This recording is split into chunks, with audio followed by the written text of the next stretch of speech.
Welcome to another Keelhauled podcast. I'm your host, CaptainLogun, and we've got a lot of Sea of Thieves news to cover today, so tie yourselves to the mast and hold fast. Ahoy there, pirates. I hope you had yourselves a good week and a good weekend. This week, we found out that there's an update on March 6th, Pioneer opting in features, as well as Sea of Thieves possibly on the Switch, ? All that and more on this week's episode of Keelhauled Podcast. First up on today's docket, let's talk about the developer update video we got last week that covers an update that's going to be coming March 6th. So last week, Joe talked to us, and it was a small update, so there's not a whole lot of news as we start getting closer and closer. We're getting into the month of March now, and we're going to be getting that March 20th announcement for the 1-year anniversary. And with that, we did find out that we're getting a small patch at the beginning of March on the 6th. He did say that this was going to be something that was more of a quality of life and bug fixes kind of update, and it should improve the swordplay a little bit. I know there have been some bugs as far as blocking goes, where it doesn't actually block sword swings in, and they're going to be adding a slight delay in to when swings miss and don't actually hit anything. So make sure you are trying to hit something when you swing your sword. We did find out that the current mercenary liveries and equipment is leaving on the 6th, so make sure you get in and try to buy that with the doubloons if you need to. And with it, they're going to be removing the current mercenary voyage, as far as I understand it, and introducing some other ones. One of them including one that's actually a high-risk, high-reward Reaper's Mark voyage, something that's going to involve you to have to fly the Reaper's Mark, and as a result, you're going to be able to get a lot more gold with that voyage than if it were just a normal, regular one. So far as we know, there haven't been any cosmetics announced for this update. It's purely going to be adding some additional mercenary voyages to the Bilge Rat, and I'm kind of wondering, like, is this something that is going to offer any kind of rewards, or is this just a reason for them to kind of give you some interesting experience out on the seas? Because if that's the case, I feel like we're already there. I think we've already got some really good voyages to do with lower levels and stuff. Maybe you're a new pirate. Maybe this is something that you're kind of looking forward to, but I don't know that I'd want to spend doubloons on them. I feel like maybe Duke should just offer these as something for gold, gold for gold in that aspect, instead of using precious doubloons, which could be used for cosmetics or levels. In that way, I don't know. Is it weird? I feel like this is something that's kind of odd. We're getting voyages that give us gold, but he already offers a gold doubloon conversion. You can already buy gold with the doubloons. So what's the purpose of the voyage other than just to give you a chance at different variety? There's more RNG involved at this point, but I'd like to know what you think. What do you think? Do the mercenary voyages make sense? Do you want to be spending precious doubloons for voyages that have a potential of having a varied amount of gold depending on how the voyage is? Or do you like the fact that there is just a straight buy certain amount of gold for a certain amount of doubloons, and that's how you want to convert it to get gold? Because in my mind, I'm not getting any cosmetics out of this if they aren't offering any, so I'm going to hold on to those doubloons till there are actually cosmetics that I can buy. And granted, I have a big surplus of them since I'm Pirate Legend and I don't need them for levels. But with people needing them for levels, with people needing them for cosmetics, I don't know that this is that much better of an option than just going to a gold hoarder or an Order of Souls or a skeleton fort and doing those. Maybe I don't know. Maybe I'm not seeing the goal of this. One thing that we do know is coming with the update after this one on March 6th is the Mercenary Cosmetics. These are the ones that went out for the Friends Play Free. They have confirmed again that they are going to be coming, so that is going to be the hat, the jacket, the pants, the belt, the shoes, the gloves. Those are coming, and I don't know specifically, but I think you're going to be able to get the gun cosmetics and sword cosmetics with these as well too. When we got the Black Dog set, we did get a set of weapons with them, and I'm wondering if this is included as well too. So we'll have to see on that. This makes me wonder for sure though, because I've been thinking about what he said, what Joe said on the video, and he basically stated that what's coming is going to be a quality of life update, and then the next update is going to be the Mercenary Cosmetics. So that kind of says to me that there's going to be 2 more updates, and I don't know about the cadence. I imagine that there's at least a month of iteration on this, because they tend to kind of spend time working on the update, finalizing it, testing it, and then putting it out. So we did get an update in January that took out the Gilded Alliance, or no, the Gilded Voyages. We got another one in February, at the beginning of February, that gave us the Mercenary Voyages, and now beginning of March we're getting another one that is giving us different Mercenary Voyages. So if we are getting the mercenary gear in another update, something that's after the March 6th one, does that mean that that update is coming at the beginning of April? And if that's the case, does that mean that the announcement of March 20th for the big announcement, does that mean that that is going to be pushed out even further, that that's going to be in the beginning of May? Or is it going to be on the anniversary of the Hungering Deep? I'm still kind of wondering about how that's going to work out. I'm still kind of thinking, in my mind, they tend to announce the updates and then have about 3 weeks before the update actually comes out. It's hard to know how this is going to work out. They've got 2 updates. They got to have a lot of testing.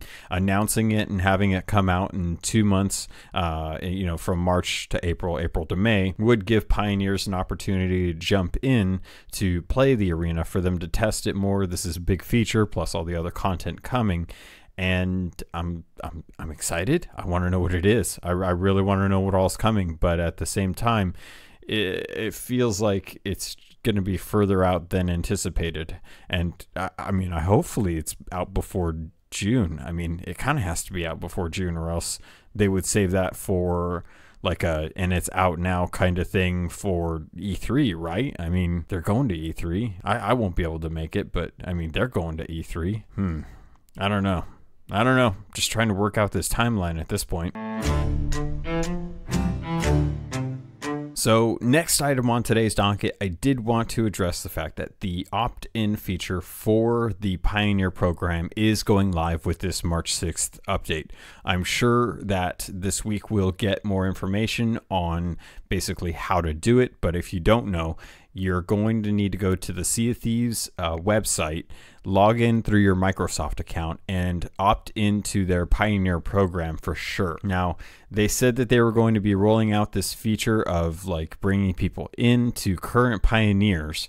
I don't know if that's Pioneers that are in the build or just people that have signed up to join the Pioneer program. I personally haven't gotten my letter to Hogwarts, so I'm still waiting on that. And I imagine I'll probably just have to do it when it actually goes live on the 6th. That being said, I did want to address this for people that didn't listen to the video. This is Pioneers, and it is under NDA, or non-disclosure agreement. Basically what Joe said in the video, and most of us already know if you don't, non-disclosure agreement means that anything you see or do in the Pioneer program cannot be done or talked about in game or out of the game. It's basically under wraps. So you can't say anything or talk about it. The most you can say is that yes, you are in the Pioneer program. And I'm assuming that's just so that you can actually group up with other people to actually jump into a Pioneer match, add each other, and then go into the game. You can say whatever you want in the game. You can talk about it. You can have fun. You can enjoy it. But outside of the Pioneer sessions, you're not allowed to talk about it. You're not allowed to record it. You're not allowed to post it. You're not allowed to do any of that. That doesn't mean people aren't going to do it, but just from my standpoint, I wanted to let you guys know that I am aware that there's an NDA and that I will be abiding to it because I don't want to lose my access. And to be honest, most of that stuff will get leaked out by other people. Other people will take that risk and they put themselves on the line to get banned, basically, because they can try and trace that stuff back if they really want to. But we know that stuff is coming, and a lot of it has already been hinted at by the team. We're just waiting to actually see official confirmation from that. So there's a lot of stuff that's coming, and I'm going to start trying to work up a list of all the stuff that we already know. I know Cia News has a nice blog site that they set up so that they can actually post an article that has most of it on there. So I'm going to be referring to what they grabbed as far as like what I can pull from past videos, weekly streams, things like that, just to try and kind of see what's going to be announced on the 20th for next week. And I don't know, maybe the week after, who knows? We don't really know like what else is going to be coming at this point. We're just kind of waiting with bated breath to see like what's official and what's not. The last thing that Joe talked about in the video was that anyone that reaches Pirate Legend prior to March 20th, which is their 1-year anniversary from when the game launched, will be receiving a gift or rewards or gifts, depending on how you want to say it. Anyone that hits Pirate Legend prior to March 20th, and this is kind of like a race to the finish line at this point. If you're close to that, or if you're not close to that, now is a great time to try and push, take some time off, grind it out, get whatever this thing is. We don't really know what it is. We don't know if it's going to be a flag or if it's going to be sales. We don't know if it's going to be like a customization for your character. If I had to say what I wanted, if I had to put it out there, I would love for Pirate Legends who hit Pirate Legend prior to the 1-year anniversary to get Pirate Legend weapons. I would love to see the same cosmetics and stuff that they've talked about, that they know that they've done as a reward for hitting Pirate Legend. I think that would be a great thing for Pirate Legends to have, and commend them, for working hard to getting that title. I mean, I know, we had Pirate Legends 9 days post launch, and a year later there's not much new for them outside of the cannons and the capstan and wheel, as well as some items from the different reputation or the different trade companies that are Pirate Legend stuff. So once you hit Pirate Legend, you basically got your ability to go down and do Athena's and work on those cosmetics, and you got your Pirate Legend gear and title. And then you could have the liveries for the Pirate Legend, but that was about it. We haven't really gotten a whole lot specifically just for Pirate Legends since then. Now, granted, some of that stuff came in Shrouded Spoils, so that was kind of cool, and we're still working on those. Or if you haven't already gotten them, then you're enjoying them. Or if you have already gotten them, you're enjoying them. But with the 1-year anniversary, something specific for the Pirate Legends, I would it'd be really cool to see some of those Pirate Legend weapons, like a blunderbuss and the Eye of Reach, a beautiful sword, with purple and gold inlays, and it would just be really awesome to see something like that. And hey, while we're dreaming, why not talk about the possibilities of Sea of Thieves in the future? 2019 being an amazing year for Sea of Thieves is what they keep telling us.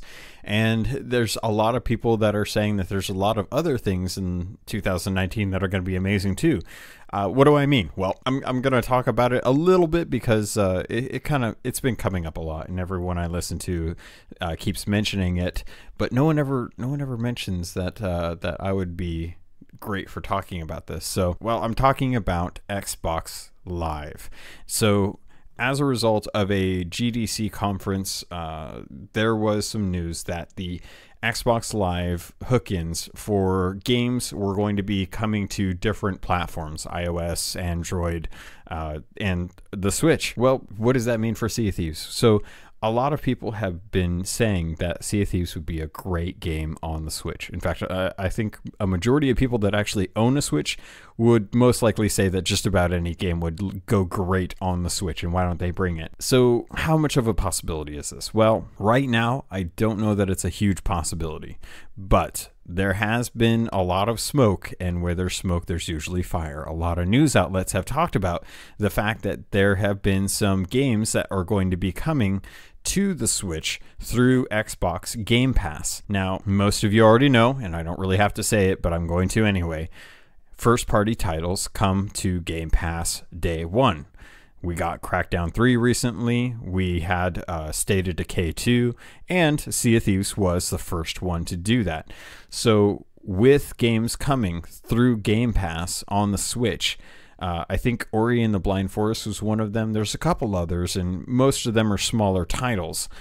But I would love to see the announcement at E3 that Microsoft and Nintendo are partnering to bring Xbox Game Pass games, either streaming or native, to the Switch. And the only this is me just, I'm throwing this out there. I think it would be crazy if this was true. And I think I'm crazy for even thinking it. But not too long ago, in fact, at the beginning of February, Rare came out and said that they need to reduce the game's client size so that it was easier to move around to different studio systems. You know, when they're doing updates and stuff, they don't want to have to do a 40 gig update to a new system just to be able to test out a new build. And while I understand they want to move a lot more to the streaming side of things from their servers, that seems to fall in line a lot with what kind of Xbox would have to do with their games. They would have to stream a lot from their server systems to the Switch. And I'm wondering, now this is crazy, but the Xbox version of the game, not the X one, but just the standard game. The standard game is, it's 10 gigabytes. That's enough to be able to fit on a 16 gig card for the Switch. Wouldn't it be crazy if E3 they announced that the first party title Sea of Thieves was coming to the Switch physically and digitally, and you could actually play it day one through Game Pass? I know this sounds insane. I know this sounds crazy. I know a lot of you are saying this will never happen, but I'm just suggesting that there's a possibility that if you wanted to play Sea of Thieves on the go, you could pull out a Switch and you could play it anywhere. It's already possible with Windows laptops. You can already do this, but Microsoft has something to gain from this. They can gain more player base through Game Pass. They can make money through Game Pass by offering Game Pass games to the Nintendo Switch. We've already seen that they're okay with doing this on iOS and Android. That you can have the Xbox Live app on there. You can join friends and have conversations and stuff. Why not bring the games as well? Wouldn't it just be crazy if one of the biggest strives that they had and some of the meetings that they had were like, hey, we want to do this and we want to announce it on E3. We want to basically come out and say, hey, we love that everyone loves playing together. We're huge into having big streamer or big gamers come together and have fun and be able to play the games that they love. And one of those games is going to be Sea of Thieves.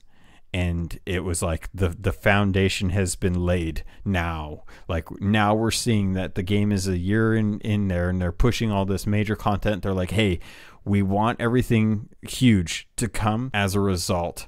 And they want to push this to the Switch so they can increase the player base of the games and the subscribers for Game Pass. And to do that, they had to reduce the file size of Sea of Thieves for the Xbox version, because you don't need, it's a 720p display on that Switch. It doesn't have 4K. You don't need all those assets. You just need the base game to be able to play well. And if you look at the PC specs, that game will play on just about anything. So I'm really curious to find out, like, wouldn't it be amazing if you could jump on to your Switch at a coffee shop or during lunch and play a 30-minute arena match during lunch? It's like they're coming out with a mode that's shorter gameplay sessions, so it makes sense if you're on a Switch and you have a mobile hotspot for a little bit and you just want to play, or you're waiting for the bus or something, you want to jump in real quick. They're making the arena so that you can have that experience. Then it's 10 gigabytes, so it'll fit on a game card. You can download it to the system easily enough.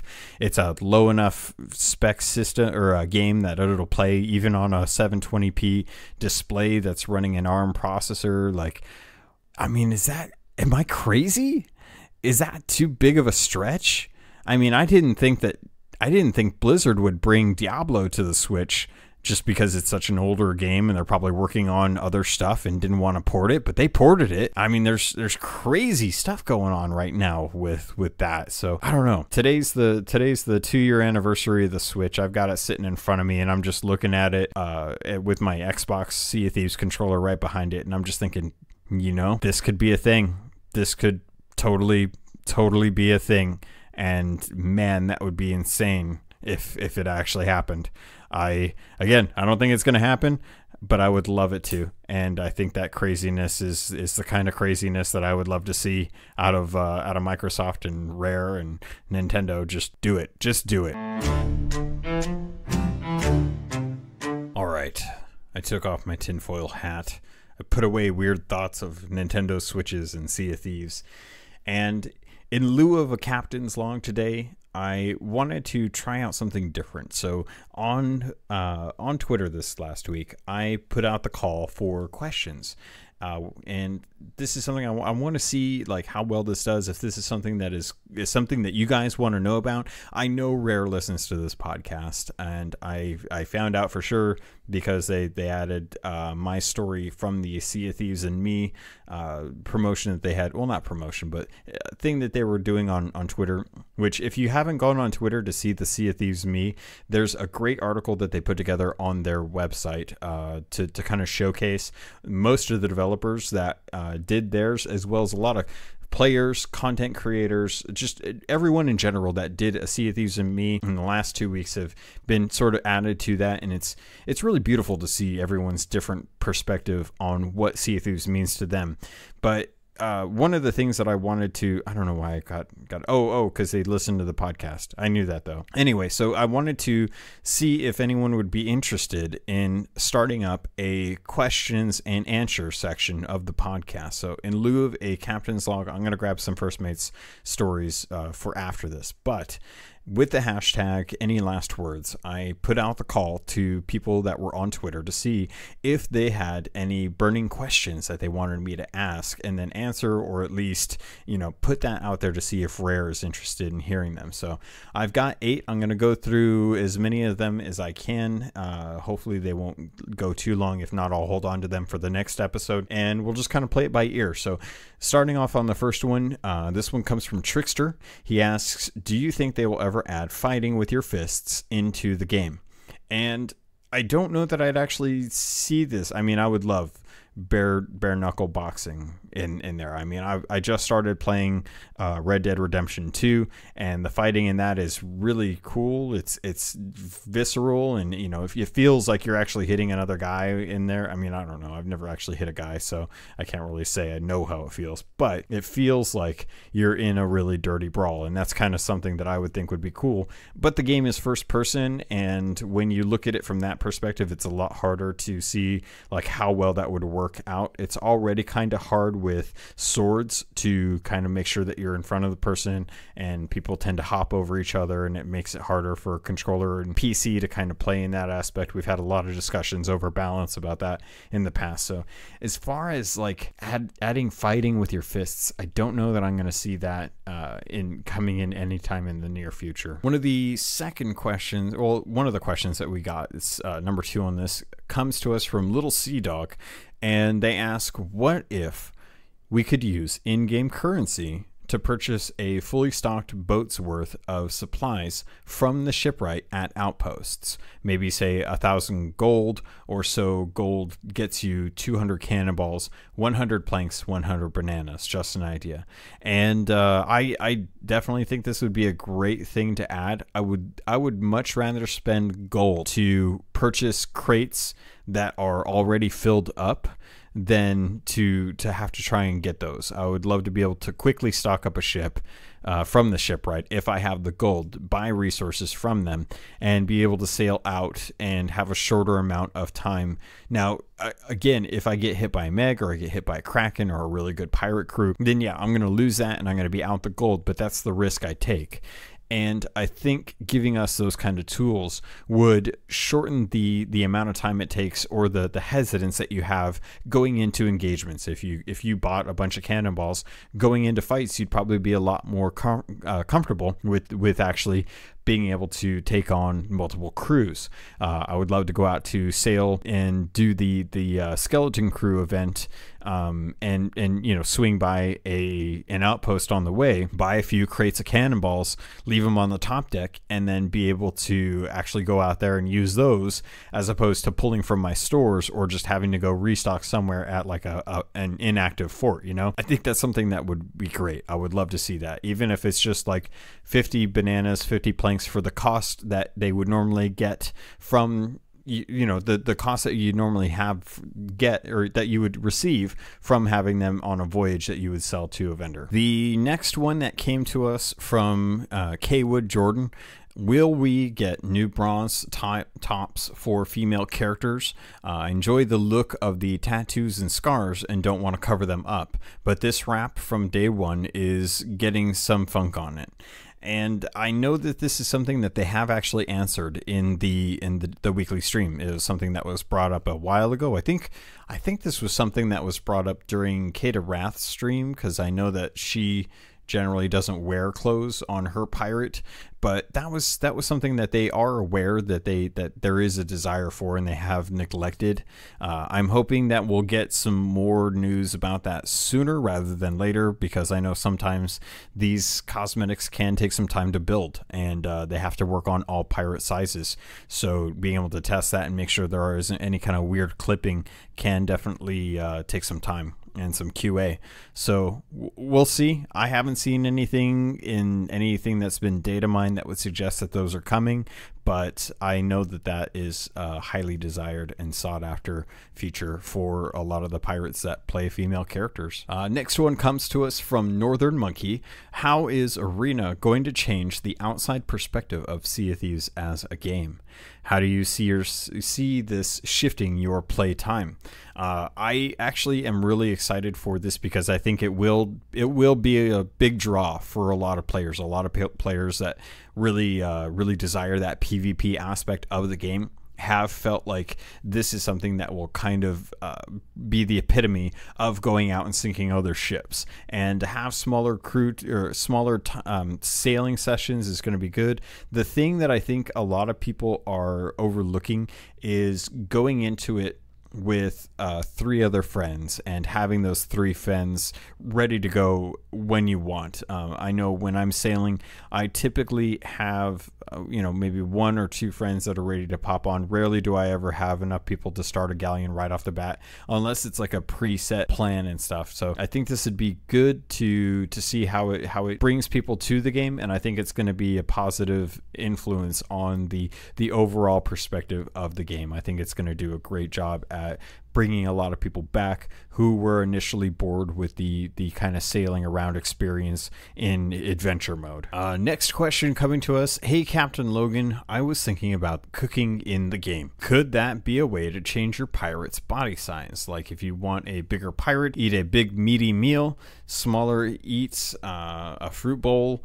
Just want to know your thoughts on it. Any last words? KCross202.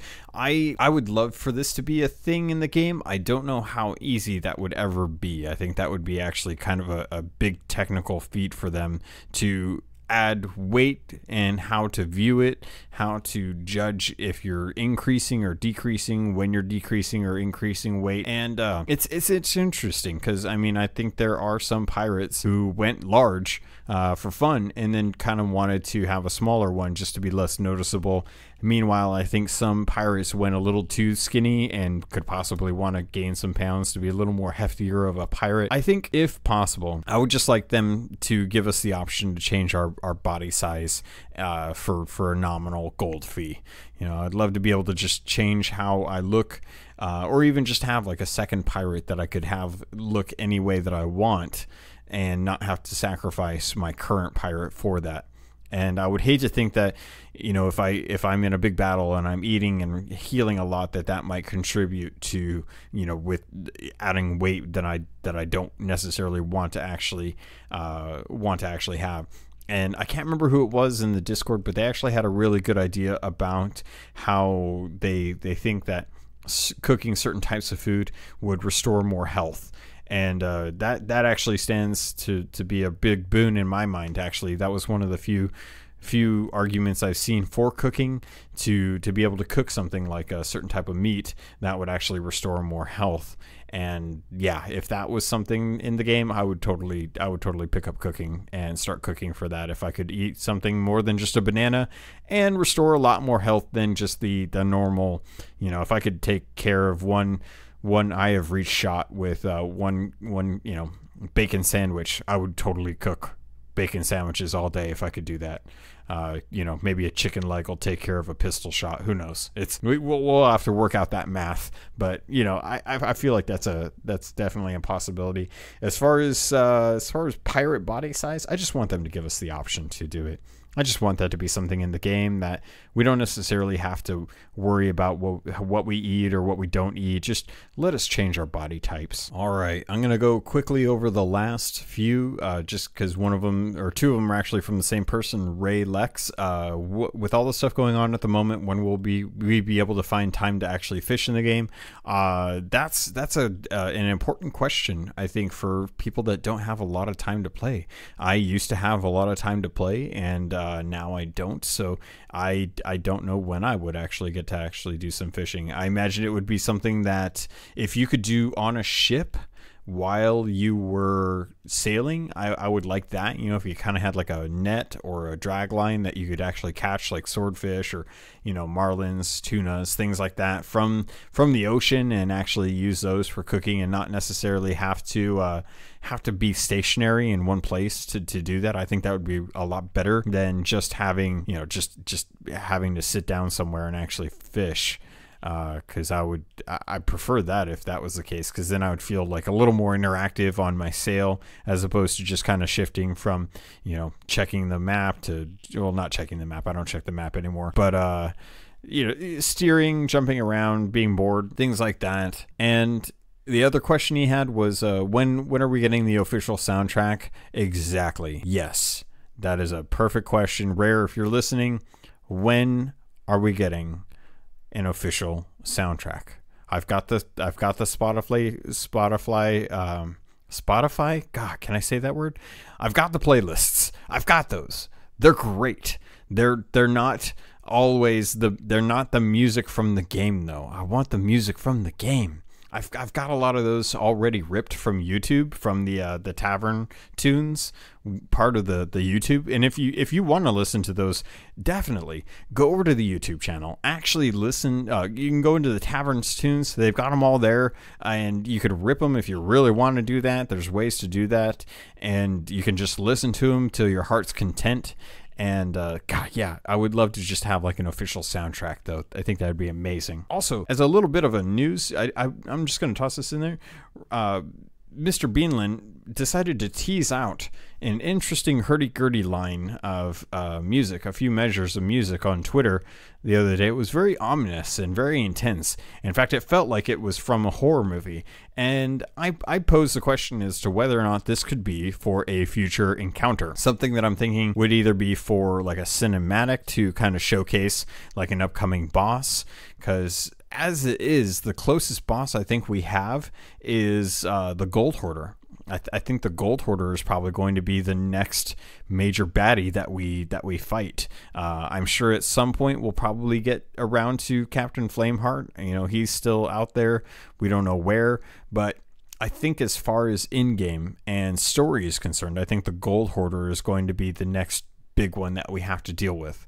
So I'm interested to find out when that music actually comes out into the game, what it's tied to, and yeah, I'll see if I can get a link in the show notes that you can pause the podcast, switch over, listen to it, understand what I'm talking about, and then come back and finish up the episode. And the last question that I'll take on was from Bal Gorham, or Captain Proball. This was, if we are to get pets on ships, will there be quests to learn special collars, food bowls, and winter coats? Now, I think what you're getting into is them adding content for microtransactions. And that's something that, to be perfectly honest with, as long as it's taken for microtransactions to come, I don't think they're going to be doing anything like this. I think they're just trying to make sure that the actual pets themselves interact with the world and don't do weird glitchy stuff. As far as like collars, food bowls, winter coats, things like that, I can't say that I see them really kind of adding on to this.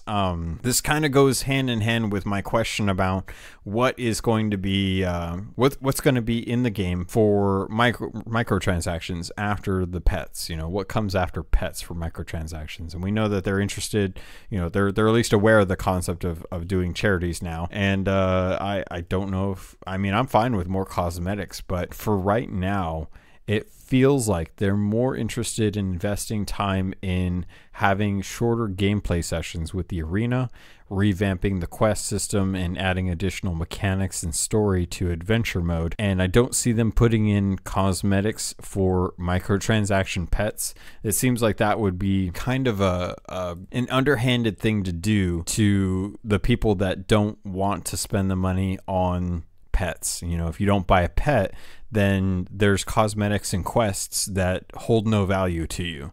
And at the moment, everything in Sea of Thieves tends to be set up so that it's accessible for pretty much everyone. We've moved away from the requiring multiple crews for build-red adventures. They've set it up so that it's a lot easier for solo players to do now.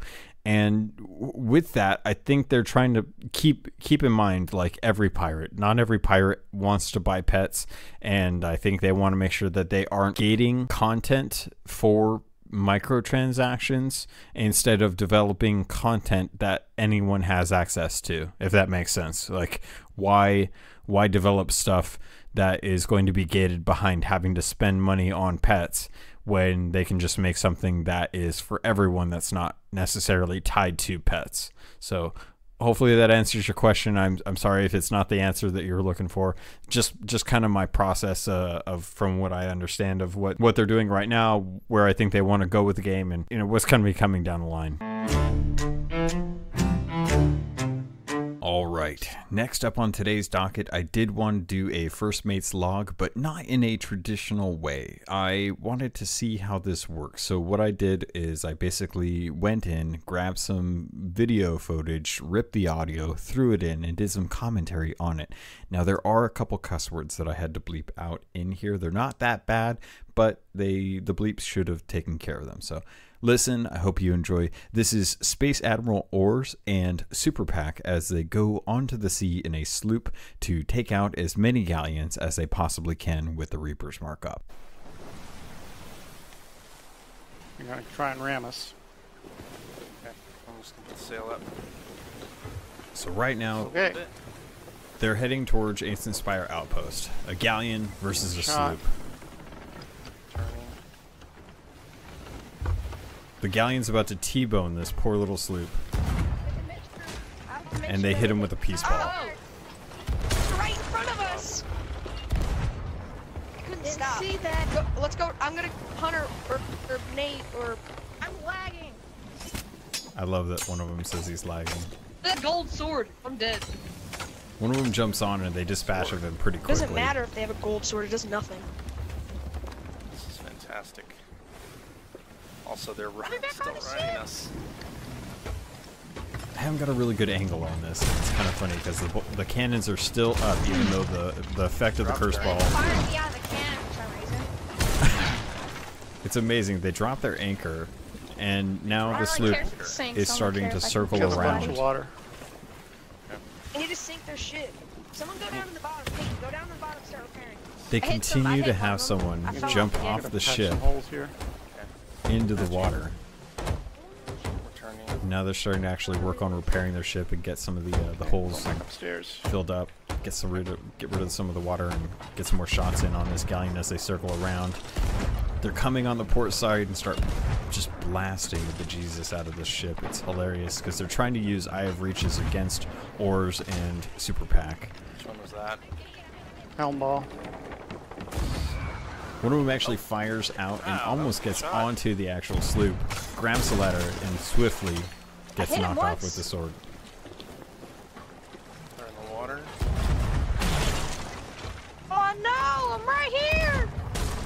One of them is still trying to swim Oh my right God. to the Oh sloop's my ladder. god, they're just hitting me constantly. I'm dead. Killed him. This is so stupid, man. How? That's why. Because one guy's steering, one guy's on the cannon. This is why I hate having both big ships. We're probably taking a bit of water. Yeah, you can deal with that. Water. At this point, the sloop is almost sunk. One with it. I'm just glad that the actual audio lets you know that. So Super Pack is downstairs, actually taking care of some of the holes, getting rid of some of the Oh, water. I'm being attacked. Oars has been boarded dead. and has died. I killed both of them. He says he killed both I'm of still us. in the captain's We're not gonna chest. see, we're Stop. good. Lower the anchor. Lower the anchor. Let's grab the stuff.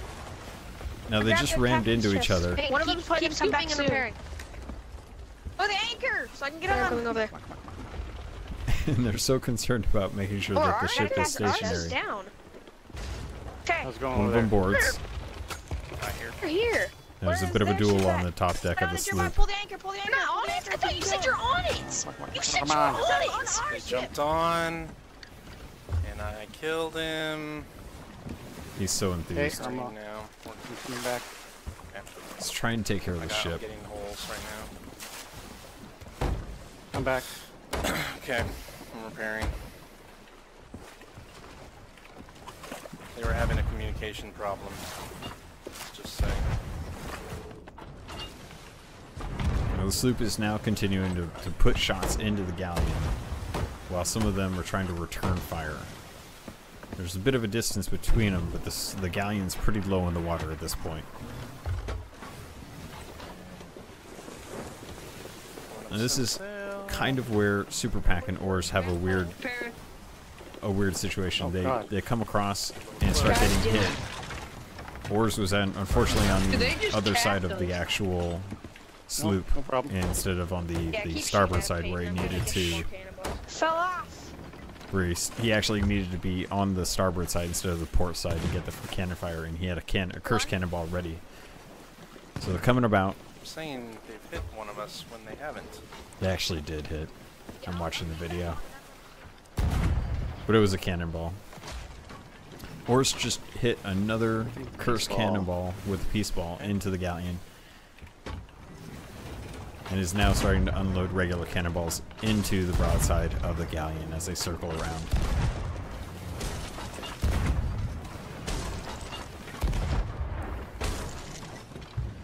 Now, a lot of the shots are going mid-deck, and I'm starting to wonder if maybe this is where some of the changes to the ship, if that does happen, will make a difference.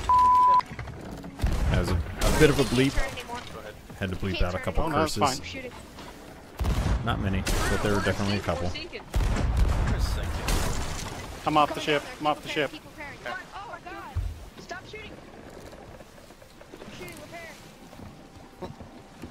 Keep shooting. I put our Repair. I'm swimming to their ship. sail up. Okay.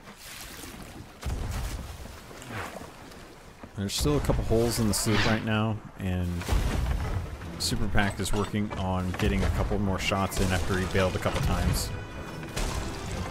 Oars is on the ship, actually killing them. One of them's dead.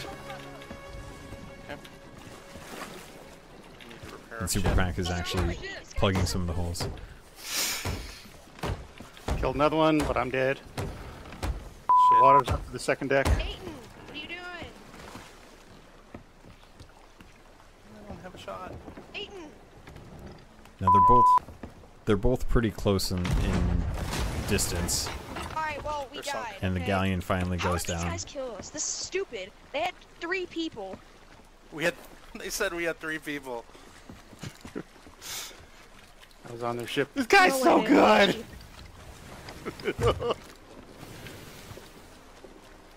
Sloops are.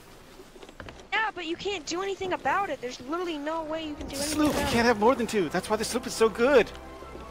Saying the sloop is so good, you literally can't do anything.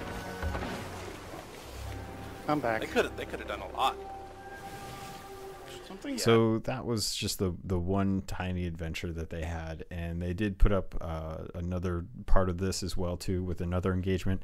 It was a lot of fun to watch, and I figured since they put up the video, I would try this out and see if this would work out. So I wanted to kind of do a bit of a commentary for the video for you guys. So hopefully you enjoyed it. Hopefully it was interesting.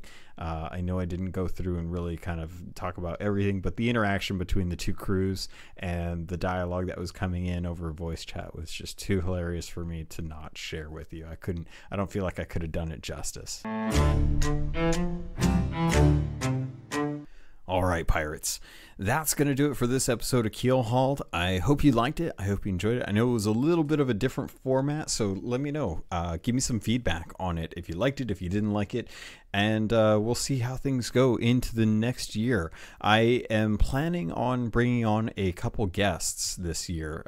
There's been some reach out from some of the content creators. They want to get together and do some chats, and we're probably going to do it sometime around when we start getting more information about the content that is coming in the mega update, so that way we can have some good philosophical discussion about that. So more news coming soon, TM. And with that, I'm going to sign off. If you'd like to get a hold of me, there's lots of ways to do it. Definitely feel free to email me at captlogun@gmail.com. You can always reach me on Twitter at capt_logun. My gamer tag is always captainLogun if you want to message me there. And if you feel so inclined, you can always rate us on the iTunes podcast app store place, the Apple podcast place. If you want, feel free to send me a review. 5 stars, 3 stars, whatever you want. 5 stars is best, 1 star is worst. If you leave a 1-star review, I would love to know why, because I would genuinely like just to improve the content and make sure that you're happy with it. The only time I ever got something other than 5 stars was just that it was a PvE podcast, and that's something that I took to heart. I wanted to make sure that if I was going to put in stories, that they did have some good PvP content in them. So if you have a good story and there is some PvP in it, feel free to let me know, because I do enjoy those fights, those battles. I know I've been a lot more bloodthirsty as of late, and with the upcoming mercenary voyages, I think that's going to be something that we're all going to have to experience. We're going to have more Reaper's Marks out in the world doing voyages, and that'll be kind of a reason for you to want to go out and fight them, and a reason for you to get better at PvP. So I love you guys. I hope you have a good week and a good weekend and an enjoyable Pioneer session if you decide to opt in. Until then, I look forward to sailing with you on the Sea of Thieves.